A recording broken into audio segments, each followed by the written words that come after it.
ওরফে তপু, যে কিনা নিজেকে বৈষম্য বিরোধী ছাত্র আন্দোলনের সমন্বয়ক হিসেবে পরিচয় প্রদান করে। আজ সকালে রাজধানীর গোপীবাগ হতে জানে আলম ওরফে তপুকে গ্রেফতার করা হয়।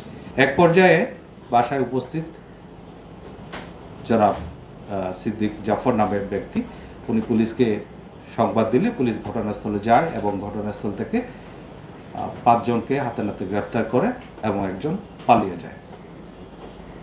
তদন্তে প্রাপ্ত তথ্য অনুযায়ী পলাতক ব্যক্তির নাম জানে আলম ওরফে তপু, যে কিনা নিজেকে বৈষম্য বিরোধী ছাত্র আন্দোলনের সমন্বয়ক হিসেবে পরিচয় প্রদান করে। এই ঘটনায় বিস্তারিত তদন্ত অব্যাহত রাখে এবং তার প্রেক্ষিতে থানা পুলিশের পাশাপাশি ঢাকা মহানগর গোয়েন্দা পুলিশ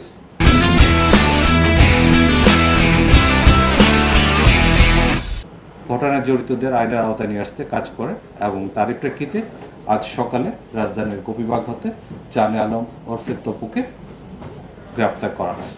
এই নিয়ে এই মামলায় এ পর্যন্ত মোট 6 জনকে গ্রেফতার করা হলো।